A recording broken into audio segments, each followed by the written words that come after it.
Health Education Lecture Series. All the listeners of Health Education Lecture Series, I am your host, Gurdeep Singh Sandhu, homeopathic consultant. My clinic address is 9701 Sarah N. Court, Dublin, California 94568, and phone number 408-687-1899. Anytime when you are suffering from any disease at any age and you are tired of any treatments, just give one call to 408-687-1899 to take a second opinion of your disease and also why the improvement is not happening in your case. What's the problem? What is the hurdles in your system, so that you are not getting well soon. So that I can guide you based on the natural principles. So let us come to the today's lecture, because many days we were just wondering here and there, because there were some important questions coming from you peoples, and then I was supposed to describe all those questions first before going to the regular lecture series of homeopathic medicines, and also the medical philosophy, and also the body, how it works. So we are discussing the abdominal parts. Last time we have discussed the six previous parts.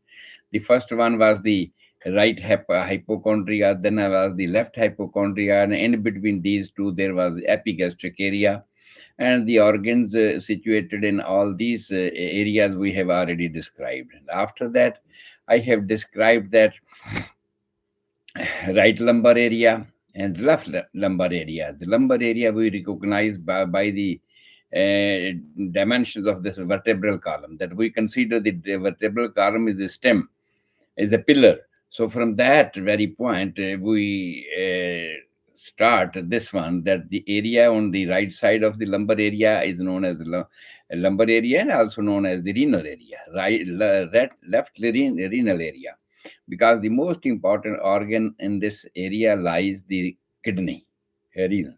That's why it's called renal area.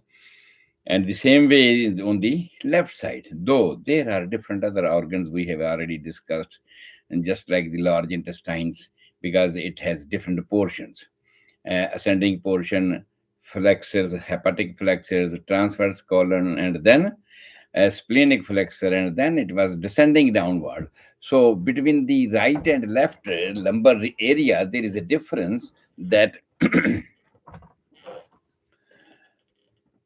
a large intestine has ascending colon on right side and descending colon on right side. It is very important to note that this thing, because when we will discussing the pain and the characteristics of the pains, then it will be more important for us, that how a organ is traveling, or the stuff inside the organs, how it is traveling, or what are the boundaries and movements of the organs. In that way, when we will discussing the right side of the kidney and right side lumbar area, yes, we will discussing the pain of the large intestine, the ascending colon of the intestine. So definitely the pain will refer to from that very point, that is known as the McBurney's points, and it will go extend upwards. The same way when we are discussing about the pain in the large intestines and in the descending colon especially, then we will refer to that the pain will extend downwards. And sometimes there are gas formation that has a different criteria, and that is only also on the left side, that will make a difference in the characteristic of the pain in left descending colon of the intestines, because the normally the peristaltic motions pushes the foodstuffs or the stools towards rectum, towards the destination, that the destination of the food pipe is from mouth to the anus. It will go towards that one. But when there is a gas formation, you have the nature of the gases is to go upward, not downward. Or in this way, the characteristic of this one will be changed. So that I will describe later on today, in today's lecture. So we have reached or discussed the middle area between the lumbar area, that is the umbilical area, and that umbilical area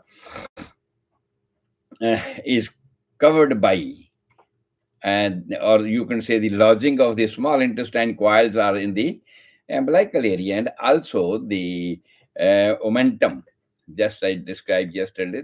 These are some soft type of substance to protect the internal organs of the abdomen from the external injuries. Or in this way, that is the omentum, and it's a lymphoid type of organs and a lymph type of fat depositions, and these are two in number. One is the large one, the next one is the smaller one.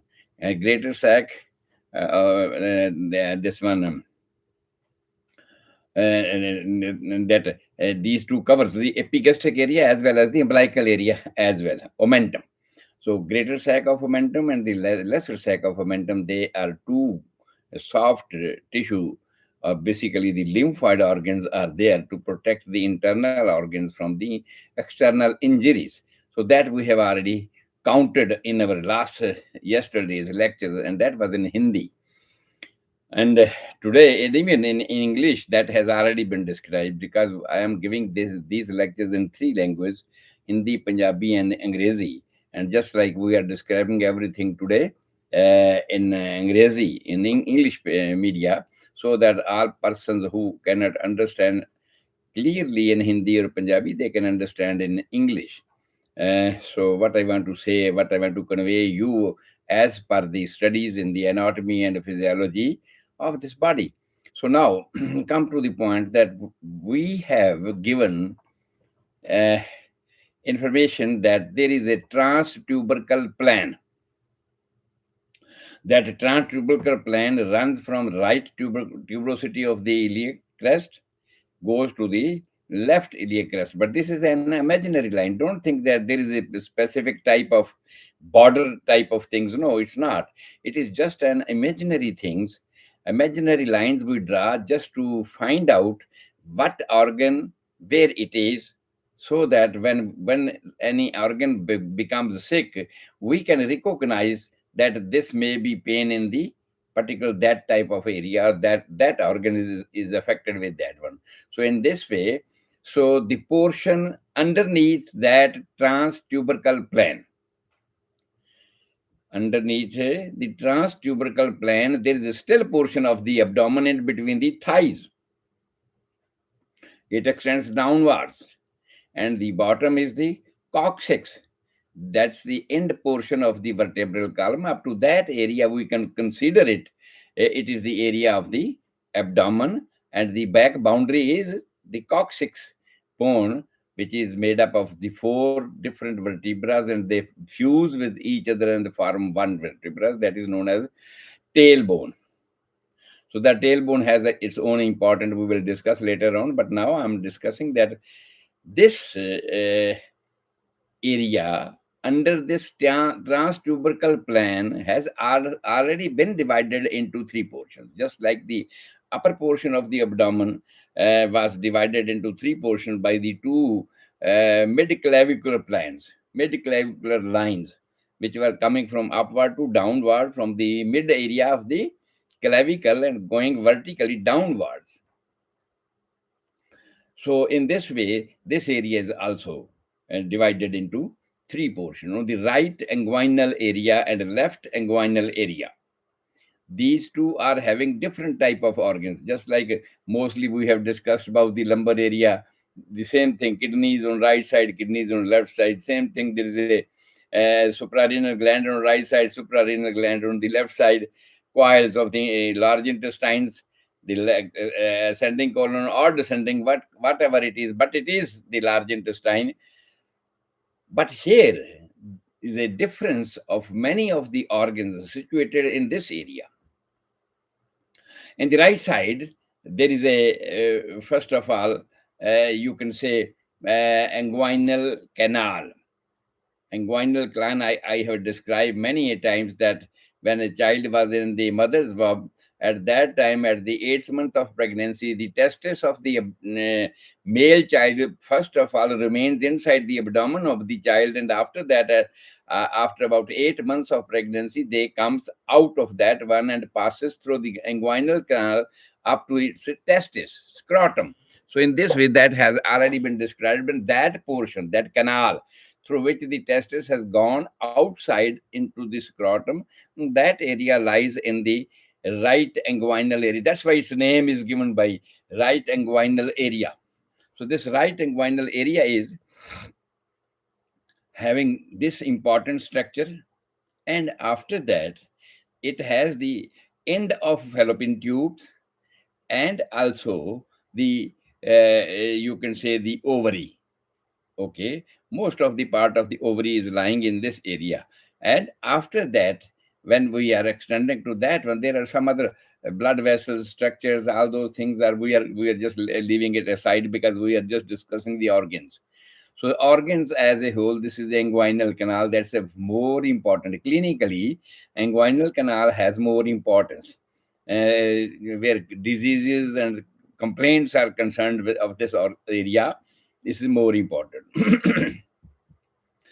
As in the lower portion of that inguinal area, above that one, we have discussed the area, lumbar area, and below that lumbar area, there is a McBurney's point.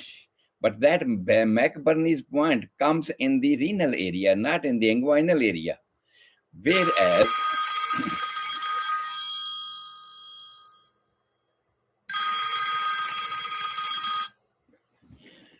whereas I am discussing about, I will request to all those who are calling me at this time, please call me after my program. It's from 5 to 6 p.m. California Pacific time, and I will give you call back after 6 p.m. when my program will stop. So here, I was discussing that where small intestines joins with the large intestines, that point is known as the cecal valve. And at that point, there is another organ that is known as appendix. And from appendix is, there is a specific point that is known as McBurney's point. Where how can we recognize that McBurney's point that lies in the renal area, not in the inguinal area? It's above that one. But when we measure it, when you want to pinpoint the McBurney's points, how you can measure it? We take a line, again, imaginary line. We take a line from the that very point at iliac crest tuberosity. From that very, the highest point of iliac bone, we take from that very point, that's known as the iliac tuberosity, and up to the umbilicus. Straightway, a line is drawn, imaginary lines. And then this line is divided into three portions, three equal portions, and leave the two portions upside, and one portion where there is a upper two-third with the lower two-third joints. That very point is known as the McBurney's points, and that is the specific point where that cecal valve is situated, and where there is the origination of the appendix. That's more important point, and we will discuss it when we will discuss the pains about that one. So we are discussing the lower portion from the transtubercle plane. On the right side inguinal area, on the right side, there is a inguinal ligament making a shelter, making a brim of that one. And then after that, there is the fimbriated end of the fallopian tubes, that you can say the last portion of the fallopian tubes is also lying in this one. And after that, because it's about 10 to 12 centimeter long, the fallopian tube is having its length 10 to 12 centimeter. So it comes in that area. And also the ligament which is attached with the uterus, the lower portion of the uterus, the ovarian ligament, and which binds the ovary, which you can say fix the ovary to a fixed position inside the broad ligament. Because all the organs, pelvic organs, are covered under in between the broad ligament, that is also known as lesser sac of peritoneum, and its second name is broad ligament. And in between the broad ligament, it's a double layer membrane, and in between that lies the all female genital organs. Most of the female genital organs are lying inside the abdomen, not outside, just like the male genital organs are lying outside the abdomen. Why? I have explained it previously that female organs are the formation of, because the main purpose of these organs is to regenerate for the pregnancy or for the bringing up the new generation. That is why, in general, you can just recognize that when the hens are sitting on their eggs. Why? Because they are giving heat to them, and ultimately the eggs are hen, and then new generation of the hen is coming out of the eggs when the eggs are ruptured of that one. The same way, female ovulation needs more heat. And that is why all the organs nature has fixed inside the abdomen wall, inside the abdomen, so that they can get a proper heat, whatever is required. And so, only the prostate, in case of males, prostate lies in the lower portion of this hypogastric area. So, we have three areas. In between these three areas, the right area I have described, there is a inguinal canal, inguinal ligament, because these are more important things. The second one is the fimbriated end of the fallopian tubes. The third one is the ovary, and all these important organs are lying over here. And on the left side, before describing the middle area, and on the left side, there are more complicated structures, because the descending colon converted its route to backward, and that is known as sigmoid colon, because our rectum is in the backside. So, first of all, the descending colon of the intestine from the abdomen goes downward, and at the level of where this transtubercle plan is inside the abdomen, you can just imagine it. This intestinal portion, that is known as sigmoid colon, goes backward and forward. This is its position, anatomical position is going backward and forward to meet the rectum, and that also lies in the right inguinal area, the rectal area, and also it reaches up to the midline of the body, and it is also considered in the middle portion, that is the hypogastric area, that lies in the hypogastric area. So, sigmoid colon, inguinal canal, and portion of the rectum, they are lying in this area, importantly. And there are some other glands, just like the lymph glands are there, inguinal lymph glands are there. So we will describe all these things later on when we will discussing the characteristic of the pain, so where this pain may be. So in this way, we have discussed the right side of the pelvic area and the left side of the pelvic area, and there is a difference of the organs they contains in them. After that, we are coming to the middle area. Middle area is why it is called hypogastric, because gastric is the above. In the epigastric area we have discussed why it is so down. Just we are crossing this the portion of this umbilical area, and after that we are discussing this hypogastric. Hypo means under, downward. Gastric means stomach. So under the stomach, or just below the stomach, we are saying that this is the pelvic area. But because our stomach is of J shape, just like a letter J of the English vernacular, that just like our hockey, playing hockey, and just like our hockey, and the underneath area is covered like that hockey, or you can say the J type of the English word. And when we are standing, it reaches up to the umbilicus. When our stomach is full, it sometimes extends downward to the umbilicus, and that is why the portion and below the umbilical cord, below this umbilical area, is known as a hypogastric area as well, though it's a pelvic area. And in this pelvic area, the important organs are lying. These are uterus. Everybody knows about that one. And above the uterus, there is a urinary bladder and ureters. Ureters from upward, from the renal area, from both sides. Ureters are coming here, and there is a bladder which lies in the hypogastric area.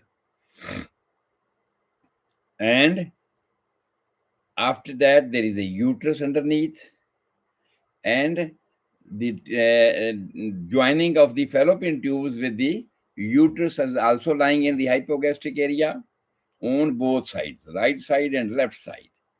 And also the ovarian ligament also consider in this area, that binds the ovary with the uterus so that it should have a fixed position inside the lower abdomen. So these are the main important organs lying inside that one.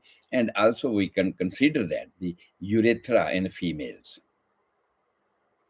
We can consider the urethra. We can consider the clitoris, and clitoris is above and urethra is down. There are orifices, just like the vaginal orifice. Above the vaginal orifice, there is a rectus muscle. That rectus muscle is of about 8, just like the letter 8. It's a type of 8. It binds or constricts our anus. It binds or constricts our, in case of females, the vaginal area.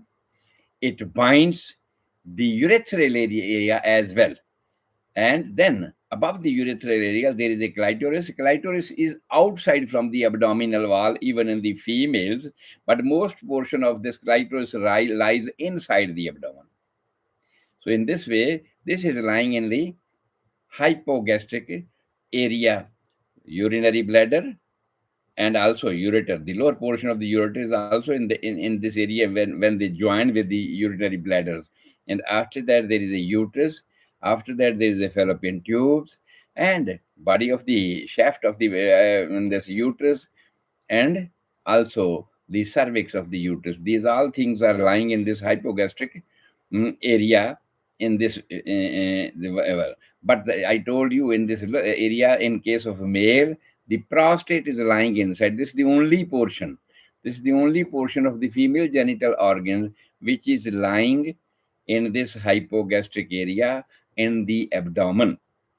Otherwise, all the male genital organs are lying outside the abdomen, just like the urethra. Male urethra is totally outside, and the penis is totally outside from the abdomen, and as well as the scrotum, a bag which holds the testis.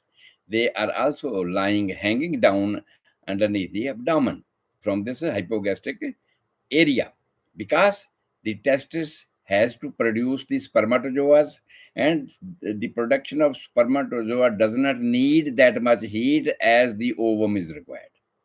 That's why the nature has fixed all these things in a downward area. So all these organs now, we have described you that there are 9 sections of the abdomen which are divided by 2 planes of midclavicular planes which are coming from upward to downward, 2 transverse planes. One is coming from subcostal line, which is under the ribs, and the other line is transtubercle plane, which is from the right side of the hip joint, hip bone. The upper portion, there is a tuberosity. That's the iliac tuberosity. From tuberosity to tuberosity, that is known as the transtubercle plane, from right side to the left side. So with 4 imaginary lines, we have divided the abdomen into 9 portions, and all the 9 portions are having different organs in them, and sometimes the different portion of one organ, just like the intestines. I'm separating it because the function and the characteristic of pain is a different in right side of the intestine. The function and the pain and the left side of the intestine is different. So that's why we can consider these all organs are situated inside the abdomen, the major important organs. Okay, so all these things we have considered, and now we will come to the characteristics. Anyway, characteristics of pain. When we are describing the pain, the simple explanation of this one is that everything in the body is moving. Everything is moving inside their boundaries, just like blood circulation is moving, just like the current in the nervous system is moving, just like the blood circulation, the veins and arteries is going on, and even in one cell, everything is moving. And when it is moving, they are limited in their boundaries. Their action or reaction is inside their boundaries. There is only one thing which we can say which crosses the boundaries. All the pains in all the organs follow the natural route of every organ has a limited area except the intestines has a long distance to go, and they have there are different portions in that one. But I'm talking about the characteristic of pain. The route of any pain is limited to their boundaries, and the direction of every pain is according to the direction and route of the organs. This must be considered when we are detecting, when we are diagnosing the abdominal pain, or we are doing the differential diagnosis of a pain in one person who is having pain in the abdomen as a whole, we can say that. So in this way, there is only one thing which crosses the barrier. Just like I explained again, there is a pain or inflammation or anything in the liver. Liver has its boundary. Liver may extend its boundary. The outer boundary may extend outside the ribs, but everything will remain inside the destination of the liver.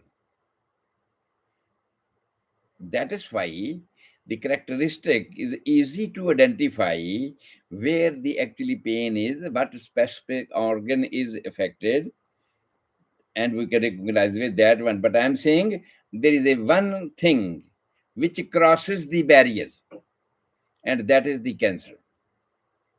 That is the cancer type of things. That is the third stage. You can say the third stage basically starts this function. Even there is a fourth stage that is known as the gangrene, because many times in these lectures I will describe you when cell deteriorates.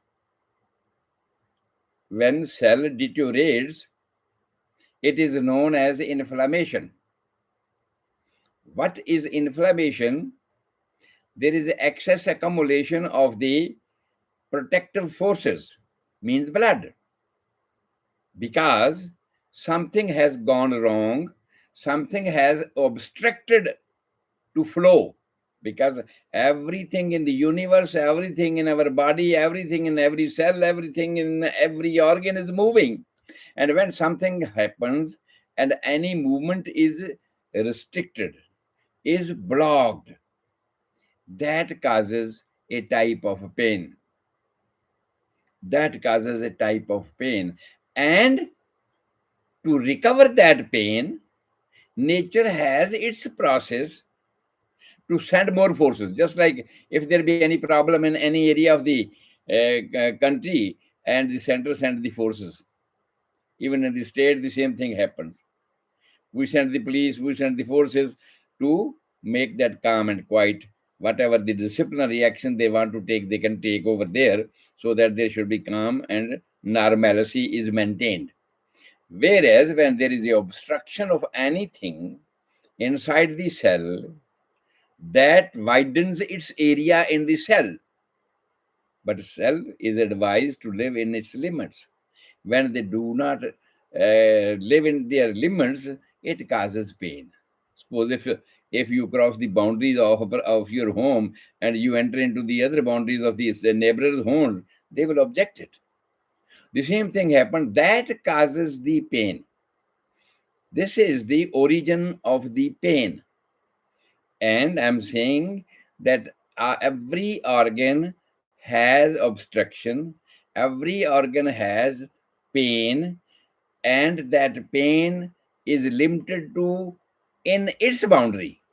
Whatever the boundary of the organ is, whatever the organ is affected, it's in between the boundary. But there's only one cancer.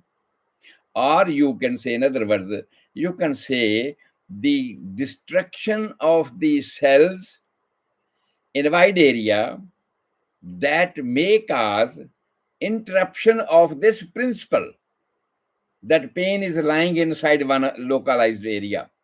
No, suppose if there is abscess, liver abscess, mostly the pains lies inside the boundaries of the liver. Maybe in liver is enlarged, but there is an ulcer.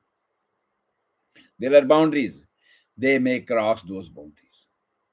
But just like the first stage of the inflammation is known as inflammation, cell change is known as inflammation. The second stage is known as degeneration. The third stage is known as necrosis. The fourth stage is known as gangrene. So these are the stages of the tissue changes. Cancer comes in the fourth stage. That's the gangrenous stage. Because when there is a cancer type of development in any cell, they cross the boundaries. They cross the boundaries anywhere, everywhere. Suppose there is a cancer in the stomach. So cancer of the stomach should remain in the abdominal area. Abdomen may enlarge, but it should cover up into the abdominal areas, and the pain should travel according to the route of the functioning of that organs. But it does not. When all these rules are broken, adjoining organs, duodenum, adjoining organs, pancreas, all they are showing the similar type of effect, because the stomach, because of the cancer, has broken the boundaries. That is why. Suppose if there be a simple thing, a simple pain inside the stomach, that will travel, if it travels, that will travels to the duodenum, to the small intestine, to the large intestine. This is the route. Or if there be gas, it may go upside, and it may affect the esophagus, to the pharynx, to the mouth, or whatever it is. It will affect this. Means the route of the pain or the route of the destruction in one organ or in one system will follow the route of the system. But there is only one thing: the fourth stage of any tissue change, that is known as gangrene, do not follow this rule. And the first important thing we note is the cancerous things. When anything is diagnosed as a cancer, that do not follow this rule of the nature and route of the pains. So that covers the adjoining organs. Also, in spite of traveling to their route, after the stomach, there should be cancer in the duodenum. After the duodenum, there should be cancer in the jejunum, jejunum to ileum. No, it's not. It is following a different route. And also, the venous flow follows and extends that area, extends that type of pains to the different organs, because the venous congestion, excess of carbon, this garbage collected from one area, and also that the same organ has to collect the garbage of the second area but they are collapsing with each other, they are mixing with each other. This is the mechanism, this is the mechanism of the cancer, that how the cancer is jumping from one organ to the other, in spite of following the route of that organ, and following the route of the system, whatever system, urinary system, digestive system, respiratory system. Cancer do not follow this rule. Whenever there is a cancerous thing, they do not follow this rule, and this is a individual characteristic. You must know that. Now, come to the pains. As I told you, every organ and the pain in that organ is the indication that something has stopped in functioning, something has stopped in moving, and that movement may be because of its function, because of some foreign body obstructing all these things, but it follows the role of their working, whatever its working is. The working of the liver is to produce bile, send it to the gallbladder, send it to the common bile duct and to the intestines, and also the upper boundary is connected with the lower lobe of the lungs, and neighbors are always affected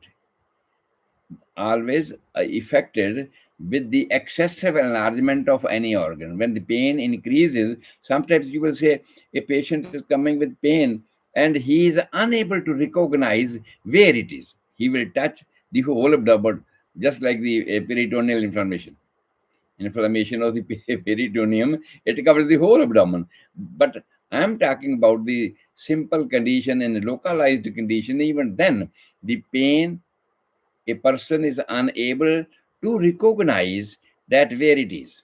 But yes, in the beginning of the pains, in the beginning of the pain, it is localized. In some of the organs, the characteristic of pain is a cramping, just like in the uterus.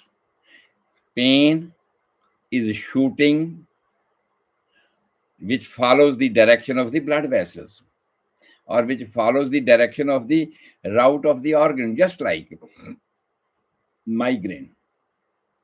A person is having migraine, and ultimately it is detected from that he was having hemorrhoid, or he was having a gas formation, flatulency in the abdomen, and daily he is having migraine. Why? This is following a route. The route of the our food pipe is up to the base of the brain, from mouth downward, after the oropharyngeal junction, after the tongue, it is united with the pharynx, and this pharynx tube does not mean that it starts from the mouth. Everybody may be confused about this one, that the fellow that this food pipe or the pharynx tube does not start from the mouth. Its end is up to the base of the brain. And when there is a gas formation or anything like that one, ultimately the gas is extended upward, upward, upward. Though I have explained many a times, there are barriers. So that the natural route, the functioning of the intestine is from upward to downward. And food goes downward, everything goes downward. But the gas has a different characteristic, that it goes upward. Nature do not want that the gas should go upward. That is why the nature has many barrier in between, so that it can block the gas to go upward. And first of all, when you eat food, it goes downward, it goes to the stomach. Many of the gastric juices are mixed into that, acid, pepsin, gastric juices. These are mixed up with the food, and food is converted or starts digesting with these things. There are many more functions of the acid and to kill the bacteria and all that one. And the pepsin is there to neutralize the acid if it's excess of the acid. Then ultimately, this food passes on into the duodenum. And when it is passes down, that opening is known as pyloric opening. Food pipe coming downward. First of all, there is a barrier, that is epiglottis, where the respiratory pipe, that's the larynx, or the food pipe, there is pharynx. They are changing their route. First of all, the food pipe is in front, the respiratory pipe is in the back side, coming from the nose downward. And epiglottis area, they change their route, exchange. You can say the exchange. The respiratory larynx comes forward, and its name is changed, is known as bronchus. And the food pipe, its name is pharynx, and it passes through the epiglottis area, goes backward, and its name is changed. It's known as esophagus. And then the esophagus goes downward, crosses a barrier that is known as diaphragm. And when it crosses, that is known as diaphragmatic constriction. It crosses the diaphragm, and then ultimately it reaches to the stomach. And where it reaches to the and attached to the stomach, that is known as cardiac orifice. That's also a barrier, because all these barriers are like constriction, just like we bind something, and it is a constriction type, so that no things can go backward. Whatever has gone downward, it should go downward, it should not come up. And just like I many times I give you the examples that there are many more examples inside the body, just like our venous circulation. Veins are getting blood from downward and going upward, and they are functioning with the help of the musculatures. When the muscles are contracting, the blood is going upward, and it does not go downward. The muscle relaxes. It does not mean that the blood will go again downward. No, it's not, because there are valves. They obstruct to go to backside. Even in the heart, the same thing is, when the blood goes from right ventricle to the lungs, a semilunar valve is closed. It does not come back to the heart, to the right ventricles. The same way in the left ventricle, when it contracts, blood goes into the aorta, and it does not come back because the semilunar valve is there, which blocks. The same way, the same thing happens in the cecal valve. When the liquefied, our digested food materials are going upward with the peristaltic motions into the large intestines, there is a cecal valve, and it does not come back. When it relaxes, it does not come back, because there is a valve. The same thing I'm talking about, I have discussed about the epiglottis. After that, the diaphragmatic opening. After that, the cardiac opening. After that, the pyloric opening. And all these openings are the constrictions inside, in the way of the intestine, in the way of food pipes. Why? Because nature wants that whatever has gone down should not go up. It should go downward. Food material should go downward with the peristaltic motions, just like earthworm, it goes downward. But what I'm talking about here, because we are discussing the characteristics of the pains, and the characteristic of the pain is that if something is happening in the stomach, in the intestines, in any portion of the intestine, it should travel. If it starts from a localized point, like a cramp, like a pain, because something has blocked over there, and it follows the route of the organs directions, organs functioning. Intestines are functioning and moving forward towards the anus. It goes like that one. But if there is a fermentation, if there is a gas formation, the gas has its own nature. Gas has, water flows downward. Though the gas is formed from water, oxygen, H2O, carbon dioxide, whatever, they are made from water. The nature of the water is to flow downward. Food nature is to flow downward from mouth to go up to the anus. This is the ultimate. But the gas has different criteria.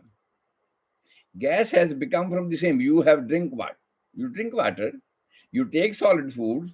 They are mixed inside the intestines, and gas is formed because after mixing up many enzymes from the stomachs, food is again redigested. We have digested, we have eaten up by the teeth and everything. We make it smaller particles, chopped it up with the teeth, but ultimately it goes down and it digested by the enzymes, by the acids, by pancreas, just insulin, by the bile. All these things produce their own reactions, and the particles of the foods are broken down into smaller, smaller, smaller, and just like a powder, you can say that one. But due to some problem, if the food is not moving in the normal speed, there is a stoppage and it forms the fermentation. And fermentation means it forms the gas. And gas nature is no, I will not follow your rule. My rule is different. You can go downward, the solid materials, liquid materials, they have their different nature. They go downward. But the gas has a different nature. It has to go down. And I'm talking about the migraine, that when gas is formed, but nature wants, no, no, no, no, you are not supposed to go upward. That is why these openings, first of all, from the intestines, this gas goes upward and passes a barrier of the Vater, ampulla of Vater, a portion in the first 10 inches of the small intestine, that's the duodenum. There is a portion known as ampulla of Vater. This is a big junction where bile is entering into the intestine coming from the liver. There is a insulin coming from the pancreas and entering into the food pipe just to work on the food, just to do their own duty, whatever their duty is. You know that what the duty of the intestine insulin is to dissolve or to metabolize the sugar. The same way, the bile has its own duty and they do it. And there is also a barrier. But ultimately, when there is a excess of gas, it will go upward, it will break this barrier. And when this barrier is broken, ultimately, insulin, even it is produced, is not easily entering into the intestines to mix up with the foods. Though bile is already secreted from the liver, and at the time of you eat, it goes directly to the intestines, or when you are not eating, it is stored into the gallbladder, and ultimately it is released whenever it is required. But that that has one way. Bile coming in the common bile duct is not supposed to go back to the gallbladder. It's not. It has to go downward. Pancreas, it's not supposed to go backward to the pancreas. It has to go downward. But this barrier is broken down. This nature is broken down with the formation of a gas, and you can well imagine what happens. All the people who are having a gas formation, indigestion, all these things happens because of this one, because the normal quantity of the insulin is not entering into the intestine to digest your food. And same way, fat and all other things are not digested, are not metabolized because the bile is not entering into it. Then, next, ultimately, this barrier is broken and it is going up to the pyloric end. The lower end of the stomach, that is known as pyloric end, from where the first portion of the small intestine starts, that's the duodenum, and that pushes that barrier to open again, to open backward. Though the nature has to bring the food from the stomach to the intestines, then it is contracted. Then it is constricted so that food should not come back. But what's happening with the gas formation or regurgitation of a food sometimes? What happens? The food comes back to the stomach. Food comes back and forcibly, sometimes it is vomited out. How many barrier it has broken? First of all, the pyloric opening. Second, the cardiac openings. Third, the diaphragmatic openings. Fourth, the epiglottic openings. All these openings are broken when there is a regurgitation of food and you vomit the food which has already entered into the duodenal portions, or it was in the stomach, and after that, that has been broken. And sometimes there is a choking. Sometimes there is a big complication of the aspiration, because that food which was passing through the epigastric area, there remains some particles of that one, and with the respirations it goes to the lungs. That causes respiratory type of problems in the lungs. But I am talking about the migraines. My question was here that if the natural way of functioning or the route of any organ is broken by anything, then this type of conditions happens just like our migraine, and it has direct relations. It's not broken any barrier. It's not broken any barrier. Just like I told you about the cancer, means it's not a cancer. In other words, I can say if a person is having a migraine, it's not cancer, because barrier has not been broken. When the disease from one organ is going to the adjoining organs, that's broken of the barriers. But when the disease from the intestine going to the intestines, going forward like that one, when the disease from the kidney goes to the ureter, goes to the bladder, goes to the urethra, it is not broken any barriers. But if the gas going upward and going upward, and some person is having migraine or headache regularly, whatever the condition he explains, the name has been given by the doctors, they are, it's not breaking any barrier, because it's the route, but it is the regurgitation, but it is the gas formation, because gas is passing upward. It's nature of the gas. It's not the nature of the solid and liquids. Solid and liquids has its nature to flow downward. Gas has nature to flow upward. And our food pipe, that is the pharynx, does not start from mouth backward. No, it has its upward area up to the base of the brain. And just imagine, if there is a gas formation, a regularly gas formation, and you could not help this one by the medications or by whatever it is, ultimately it's going to be increased and increased and increased, and it breaks all those barriers from stomach to cardiac orifice and diaphragm openings, and all these barriers are broken in this way. And then ultimately, your gas formation, gas is going up to the base of the brain.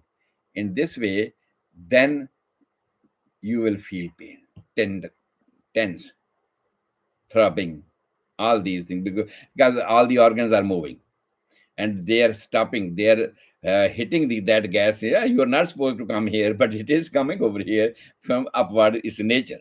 So in this way, you suffer from the migraine, you suffer from the headache and all these things. And you might have heard that whenever a person is having vomiting, whenever a person is having this kind of things, then they feel better. Or they pass stool, they pass stool, they pass gas via the anus, or they have the vomiting. All these things are relieving your migraine, because it has a direct relation. So the first thing I described today is the nature of the pain.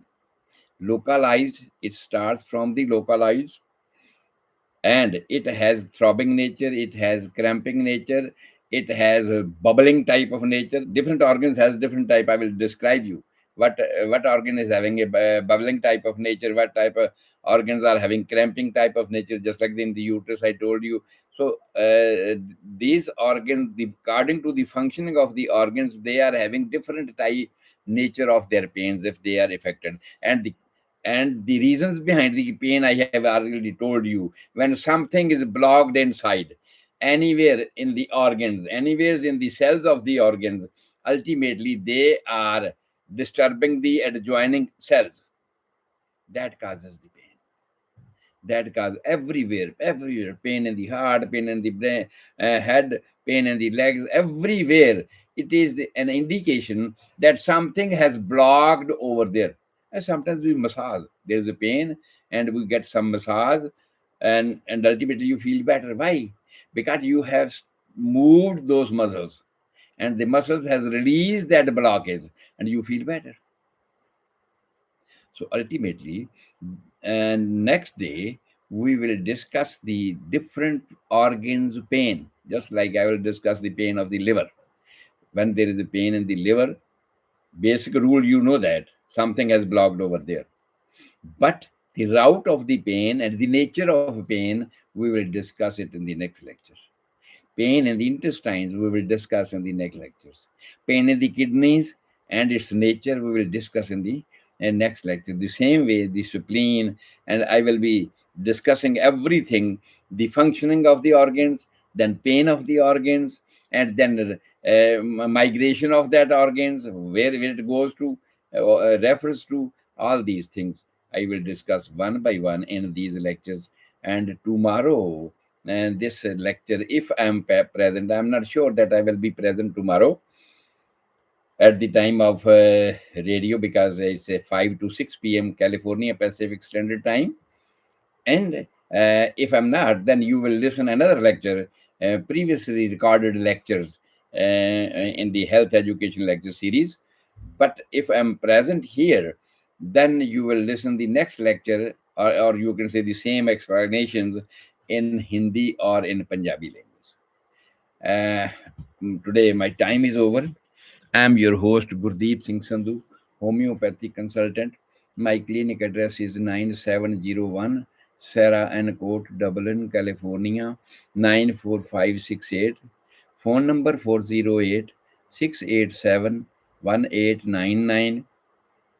Anytime when you are suffering from any disease at any age, and you want to take a second opinion of your disease, or if there is no progress in your treatments, I will guide you according to the natural principles. What the nature wants to do in your systems, why it is not improving, I can guide you about that one.